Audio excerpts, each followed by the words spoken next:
Okay, so today we'll start about the zones in on the field, which I think is the start for every game, understanding the game.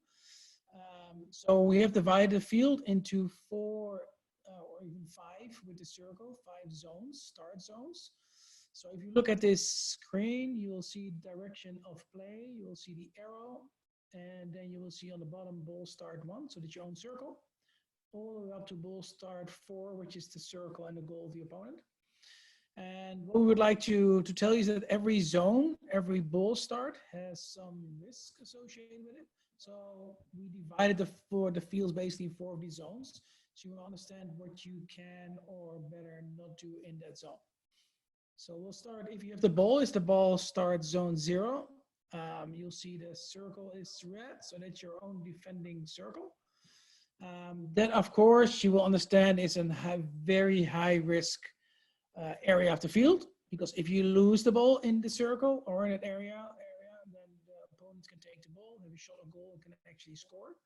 So that's what we call very high risk. And later on, we'll show you some clips of some games, and we'll also tell you about what you should or should not do inside that zone.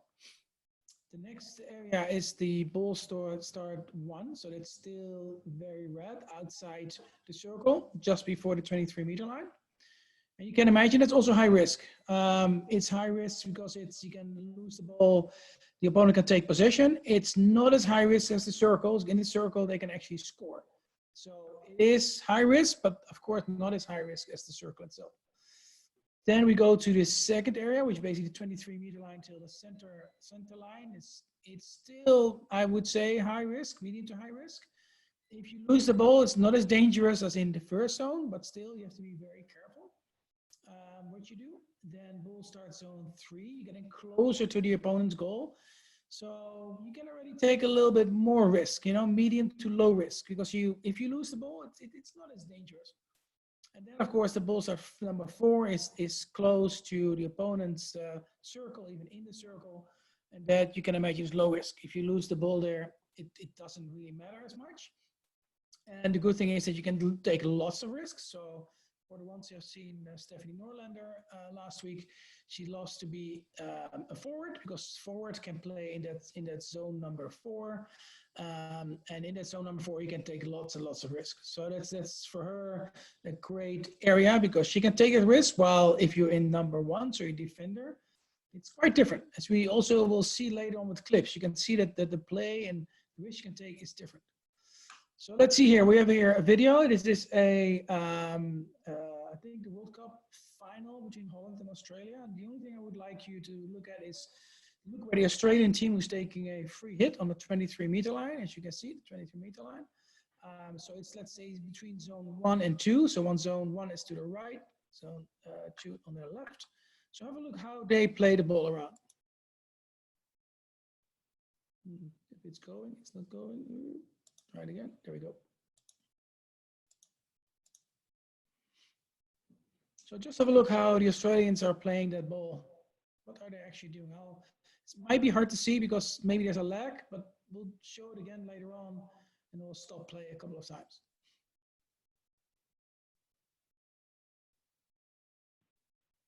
So it's very simple. It's in the forward now. This is more like a risky pass. So this is another game between Holland and Great Britain. That's the I think Olympic final from 4 years ago. So Great Britain now in zone 3. They're going back. It's still a bit riskless hockey. They don't take a lot of risk here because you don't want to lose the ball there. But now comes that long shot, and now you will see it's 1-on-1. There's more risk. There's more passing in space instead of each other's stick into risk. And here's the Olympic final again. So here you see the Dutch team just playing the ball to each other quickly with lots of pace. Here played in space, so not so much in the stick. So you can see this is their zone where they can take lots of risk.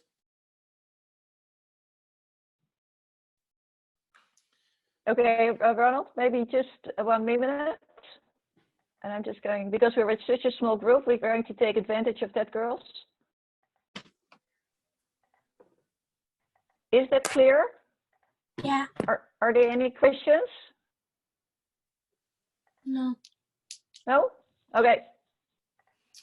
Okay, so now it's more like to know what the responsibilities are. What do you have to actually do in the zone, and what can you and cannot do? So it's still direction of play is still, the red zone is 0-1, so that's a danger zone. Yeah, remember, high risk. And in the circle, you can imagine that you want to keep possession, you don't want to lose the ball. You would like to play 100% safe passes, don't take any risky passes. And if you can, and most of the time you have to, is clear to the side, to the side, never to the middle. We'll show you a clip later on where they release the ball through the middle. It can be very dangerous. And you can even just walk into space as well. And we'll show a video clip, a little clip of a U12 game from a couple of years ago as well. So you can see that. So in the high risk, it's the same thing. It's trying to 100% pass, mean 100% accuracy. You really can't take any risks, like you saw the Australian team passing at each other's forehand. And you always really pass each other's stick, so not so much into space. So what do you do if you're in number 2? It's still in your own half, but you can slowly look to move forward. It's not as risky, of course, like in zone number 1. Easy small passes, and then number 3, and you saw that I think with a couple of teams there, we see that they start to accelerate. So they accelerate play, they take more risk, and they really look for that ball into open space here. And number 4 is where you create the opportunity. So you can take lots of risk and you try to get in really good attacking areas to score. So one more here, we're going to show the same clip, but from the team back from all the way from defense to attack. So first you see here the green player who is now attacking. She will take risk and the red team will take the ball from her. Okay, so now you can see here, so the ball is the green team is Ireland, they lost the ball. And the English team now take possession, and you can see that she looks forward, but look how crowded it is. 1, 2, 3, 4 players in front of her. And remember, she's in zone number 1, and she really does not want to lose the ball because that's very dangerous. So her option is, and I think you're young, but you will very soon get there, that you start to look backwards, like, hey, I need to give that safe pass. So that's what she's going to do. She turns, and there comes the ball. And it's again, so back here, safe pass, and you will see that now she's going to play, and I hope you can see my cursor all the way to the player there. Look how safe pass, and don't take any risk here. But I want you now to check number 26 in the middle, what she's going to do. What is she up to? She sees this coming, and you can see, okay, I know that this is dangerous area, so we need to help each other out. It's all about taking no risk at all. So here we go, and she goes to the line. And why is that? Because she wants to be wide. She wants to give the opportunity for her to pass the ball without any risk and really make the field as wide as she can. So now imagine what would happen if she would have stayed there. So we're going to play it again. No, a little bit more. So suppose she would have stayed here, and now the ball comes. So just think, number 28 is not going to move to the sideline. And now gets the ball here. So now imagine if she would have stayed here and not wide, so not opening up, this would have been a chance for the Irish player to take that ball, and that would be a really risky pass because she would be under pressure. So when you hear coaches, and you will hear coach a lot, I think, in the next couple of years, so you heard them about if you have ball possession, you go wide. If you don't have ball possession, the other team has possession, then you go more inside. And inside means you want to protect your center. If you have the ball, you want to keep it as wide as you can. So here goes this ball, or England in this case has the ball, and then they go slowly moving it forward.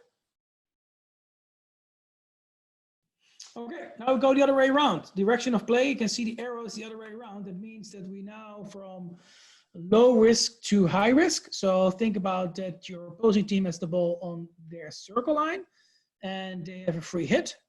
Then of course it starts that you're in a low risk area. It's your team because you're the attacking team. The opponent team has just maybe had a free hit out. So they put it on their circle line, and they are just want to take that ball. And very simple, very similar to what you saw early on. So now it starts with what are you as forwards? And then think about forwards. Oh shoot! Sorry. Yeah, you are first line of defense. So that means that you, as Stephanie Norlander said, the first line of defense are the forwards. And this again, you will hear a lot from us coaches shouting like pressure, pressure, pressure. And that means that as a forward, you have to try put pressure on the opponent defenders. So if you can, you heard that before as well with your forehand, because that's stronger, of course, than your backhand. You are not so much trying to take the ball, you just force the opponent to get a bit of stress so that they hopefully play this high risk ball to the middle and that one of your teammates can take that ball and then you can go really quickly in the circle again. So it doesn't mean a tackle. It's more like putting pressure, hopefully that they will make a mistake. So that's your first line of defense. So anytime you're an offensive player, think about it. You not only have to score goals, you also are that first line of defense.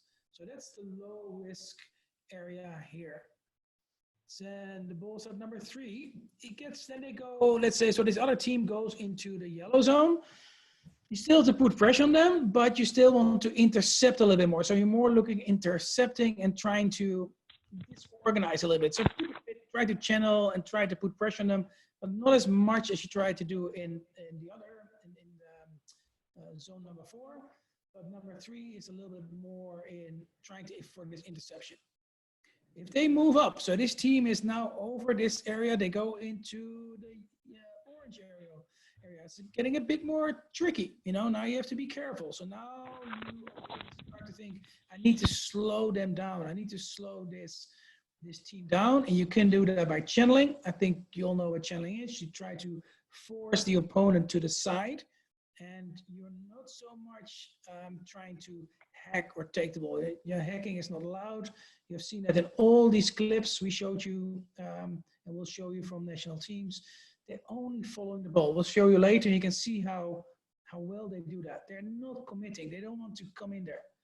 And then what is important, if they're in this ball set number 7, what you really want to do, you want to cut off this straight ball to the goal. That's a risky pass. So you don't want that. So you always have to defend your center. Later on, I'll show you a clip where you can see that. Then ball set number 1. And here you have to really already start putting pressure on the other team. And again, you don't dive, so you don't commit, you don't reach out with your stick, you're just putting your stick down and you apply that pressure to them and still wanting not that they, don't want them to hit straight in the circle.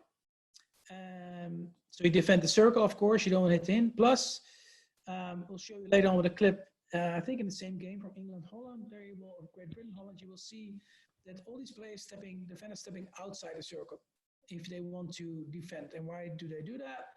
Because if they get the ball, for instance, on their foot in the circle, short corner, and short corner international hockey is about 25% chance of scoring. If they step outside the circle, so in the one area here, and it's on the foot, it's only a free hit. And that's a big difference. In international hockey, I hope maybe some of you have seen some clips.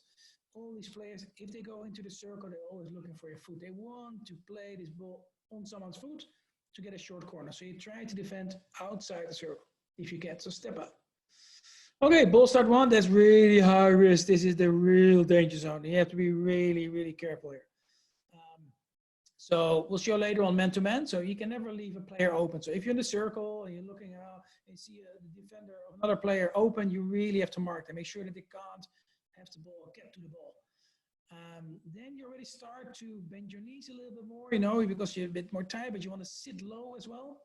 And if you win the ball, we'll show you a couple of videos later on as well. You know, don't panic. There's still enough time. You can run into open space. You know, if you have to, for instance, the ball, let's see where the cursors. If you ball here, you can run into open space if you can, or you can play the ball to the side if you're really under pressure. But the main thing is don't panic. You know, don't do that hot potato away. No, like I said, no a blind pass. And then for goalies, if you're a goalie, this is your time to really start talking. You have to tell your teammates, oh, left side is open, or number 12 is open, or watch out there. Goalies need to communicate, really, really important. So all these zones have a different, possibility or different way of playing. Okay, so this next clip is, again, I think the Olympic final. And here you will see the Dutch attacking, and look how good the British are defending. It is so nicely done. So first of all, what they try to do is they try to cover and attack, defend outside the circle. But we'll go back and I show you how well they do in the circle as well. So there's no panic. Hey, look at her. She's not panicking. She's not afraid. So we go back. So here we go. This is the first one. So now this is really danger. So you have to make sure that she cannot go straight to the goalie. But look, there are already 3 attackers or 3 defenders coming back. She receives the ball. Perfect. So the outside. Well done by Red, getting out to the outside, not to the center. So now these 2 Aura girls are already looking to defend those 2 outside the circle. Excellent. These 2 are here. So it's really good formation. But look also in the marking. Look how good these red girls are marking. Marked. See, that's very difficult. There's almost no room for these Dutch players to reach any of their teammates here. And again, they're not diving, Red. They're not, see, they're only channeling. They put their stick out. It's not give me the ball. No, in this zone, which is the, the high danger zone, you don't want to take possession of the ball. You just want to put pressure on them and hopefully that they make a mistake. That's a nice play. Here, this is a bit of a tackle. So she's lucky not to get a short corner because she hacked on the stick. So lucky, you can see maybe obstruction. It was obstructed. See, here's the referee. I think she couldn't see that. So that was exactly what we talked about. So don't go for the hack. This was a risky one. Anyway, maybe it was advantage, but still. Anyway, they get the ball here, out, and then it's a great tackle. And now look how comfortable it is. Instead of, oops, sorry. So instead she gets the ball here. Let me show back. Sorry, this is it. So she's very comfortable with the ball. She does things fine. I have the ball. No one takes it away. Nobody's diving. And this is just intentionally, probably on her foot. I think to get the ball out, maybe on a stick. But this is really well defended. So marked man to man, outside the circle. And I think the main thing for you guys to take away from this is there's no hacking. They just put their stick out and they wait for these Dutch team to make their mistakes. And you can see there was absolutely no danger. So well played, well defended. Okay, so here we look at I think a U12 from 2 years ago.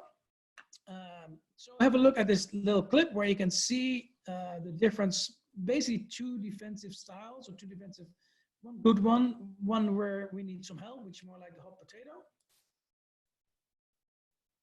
Can you restart? There we go. Okay, so this is to the side. She clears to the side. The ball comes back. See, and here comes the hot potato. She gets the ball away. Well, it was still a little bit of time to go to the side and a goal. Okay, so we'll go through that again. I'll show you. Okay, so here's the ball. She has the ball now. She looks at the ball down. Yeah, she needs to get rid of the ball for sure, but there's still no panic. They're not that close. So she can still move the ball away, and she does that. She gets the ball. So what I would have loved to see is this player here would have moved here, because then she could have played a square pass out of danger. Or she could even have the time to, just because this girl moved inside, to just play it to the side here. But at least it works. She gets it to one of her teammates. No risk. And then think about this team here, but it's something for one of our webinars afterwards, but it's a good one to see now that we are all watching this video. There are 2 things. So this player you see here, she's been hiding, and it's called in her shadow. She should have moved here, open space. Always think about open space. And this player is, you hear it a lot from me and others say, oh, don't play it over someone's strong side. Typical over the strong side, very dangerous, because it's very easy to stop instead of the weak side. But you could also just dribble. Just dribble. If you dribble, you're fine. So the ball comes back. Here we go. Back in the set. And this is the whole potato, which you have to be careful. And then it's the ball. Okay. So then the next one, this is a short corner.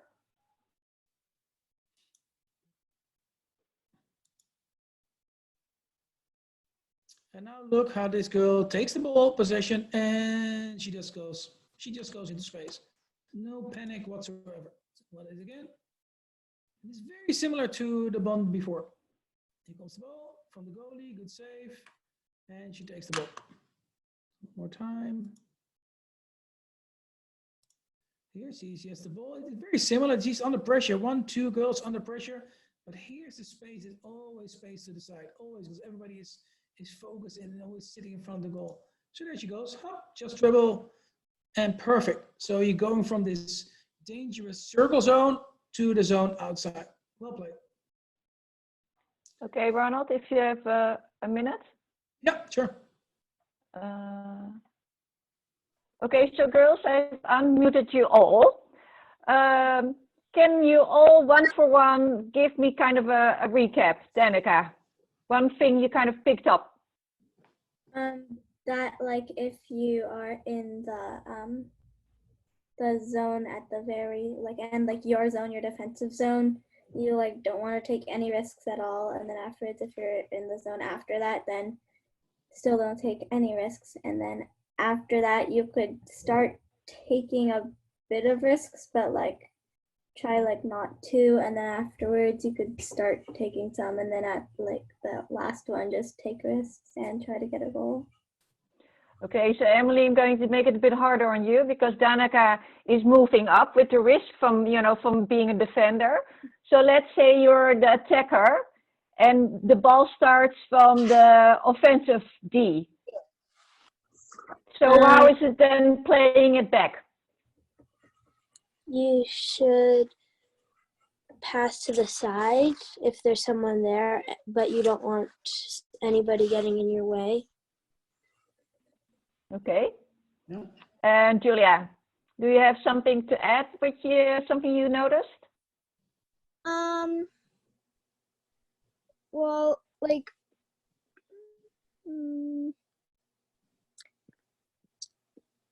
when it's the other direction, when it's going to your side. Yes. Actually, I can't really think of anything. Danica kind of took. Yeah, she told everything. I think only maybe Ronald, maybe repeat the one thing because Danica repeated everything if you start in your defensive corner. Okay. Maybe repeat a little bit what you do as players when the ball starts on the opponent's D. So what the attackers do, the midfielders, and then the defenders. Okay, so if it's the other direction, so the other team has a free hit on the circle line, then of course the attackers become defenders. So they have to put pressure on the opponent defenders as an attacker and make sure that they can't get that ball into your danger zone, which is basically your zone number 1 or your circle. So you have to keep them in that area, and the only way to do that is to put pressure on them that you're forcing them to make that bad pass, or you're forcing them to pass it in the area where one of your teammates can do an interception. So again, the forwards, that's your first line of defense, and that's very true. So think about it every time you hear coach, you say, put pressure, that's what they mean, and when you're forward. So, you have to give 5 meters distance, so 5 steps away.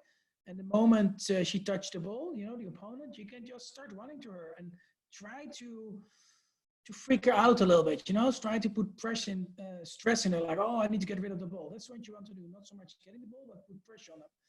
Well, if you go to one zone closer, like zone number 2, then it's more like interception. In zone number 3, so you're getting close to your own goal. It's more channeling. It is more like trying to slow the game down until you're in your own zone. That's what just Danica explained. And it's really about taking care that you save passes to the side, dribble into space, and don't freak out. Basically, that's what you have to do. But remember, for the pressure, putting pressure on the other team is really, really important. And I think we're going to have a webinar next couple of weeks about that. Okay, so shall I continue, Steve? Yeah. Okay, so it won't be much longer. We just have a couple of slides and I think one more clip. Okay, so then I won't make it too complicated for you, but you have the ball and the help side. So here you see the ball side. So that means that the side where the ball is. You have then the center is zone number 2. It's always the middle zone, of course. And the help side are the players who are on the left side of the field. So they're basically too far away from the ball here. So what they have to do to help out is just move to one zone closer. That's where I see all these arrows. And I will show you a clip later on why, for instance, defensively, that's so important because you always want to protect your center. You don't want it to go into your center, but if you're all the way here and the ball is here, there's not much you can contribute here. So that's why you just go inside that zone. direction of play from the other side. I just want to show this because it's important for if you have the defensive setup. So if we go back to what Stephanie asked me to explain, is let's say this is the other team, they have the ball here, defensive ball.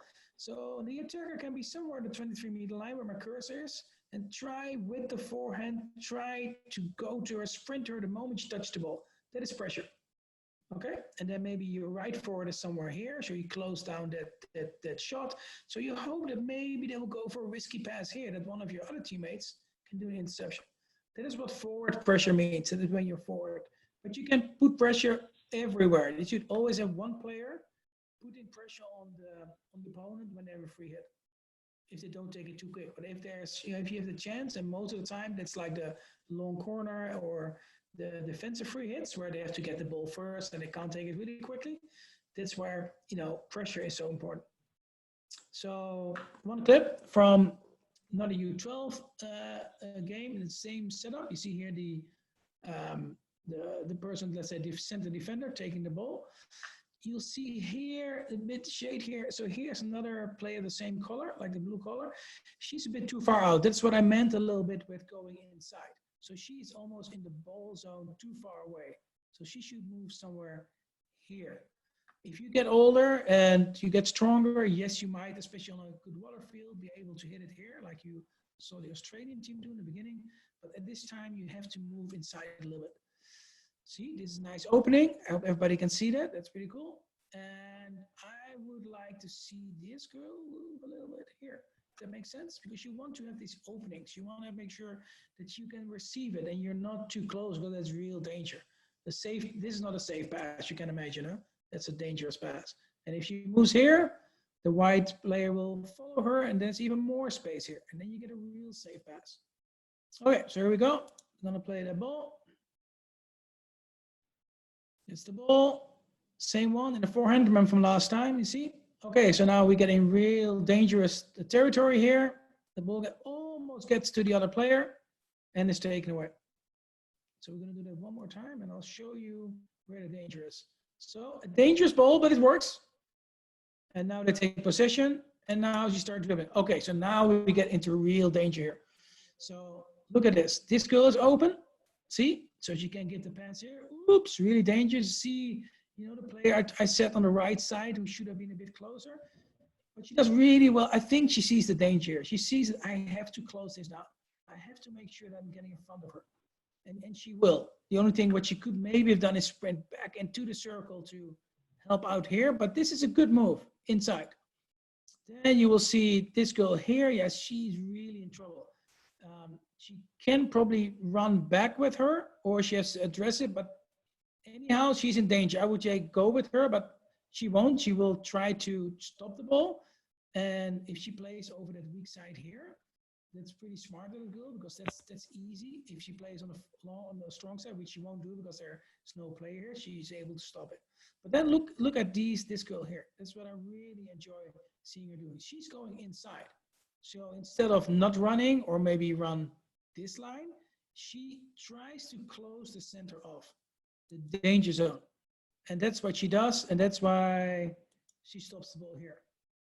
So this girl here as well was all the way forward. She came all the way back, which is really cool. Trying to help out. Here she is. We just talked about it. She has to go inside. But this girl here went all the way from there inside and helped the center defender in a 2-against-1. So we move this one back again. One more time. So again, oops, danger, danger. All the bells wrinkling, and it is really dangerous.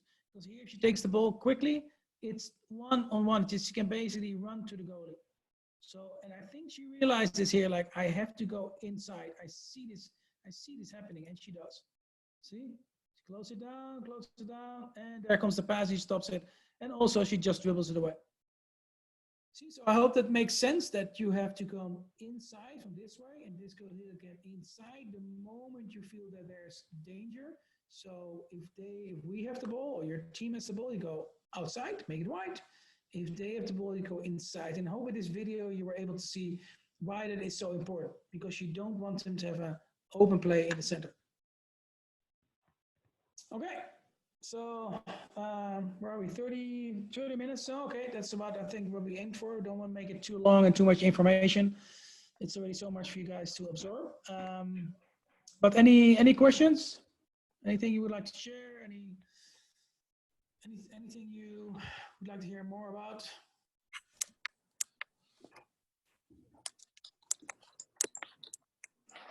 Well, girls, if you don't have any question, we want to thank you for coming to the webinar tonight. I think for next week, we were thinking about talking about the rules and giving some examples, because if you don't know the rules, you cannot play the game. And I hope you're going to do all the skills that are on Instagram and Facebook. And I'm looking forward to see you all next week. Sorry? I think Emily had a question, if I heard it correctly. Emily? Do you know when we'll get our hoodies though? Oh yeah, I've sent everybody an email. Okay. So I'm not sure which email address. It probably would be your mom. So ask your mom or your dad if they've received an email from me. Okay. Yeah? Yeah. And if they haven't, I have one question for all of you. It's just, is this, because we're learning here, for us it's new. We've never been in a situation like this, like none of us I think has. But was this, were you able to follow it? Was it, could you understand it? Was it maybe too difficult, too easy? Did you learn something from it? Let me know honestly what you think, because we need to... It was good, except it was a little bit glitchy. Yes, Yeah. it was good for me. You guys just like the sound sort of cut off a couple of times, so sometimes I didn't catch it. It rebooted Yeah, me like sometimes 2 I'd like times. to out and then go back loud again. Yeah, sound. it would glitch out a lot, but like otherwise it was good.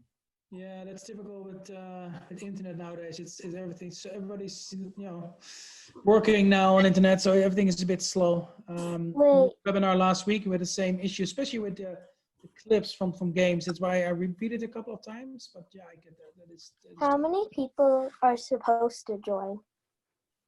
Ooh, Stephanie will know. everybody. Yeah. So we're Not a lot gonna. of people did it then. No, so you have to tell your friends. You have to ask them, where the heck were you last night? Yeah. So anyway, I think we're gonna send an email out because it's we really need everybody to participate. It's important. This is we're not playing, and this is great to sit and learn.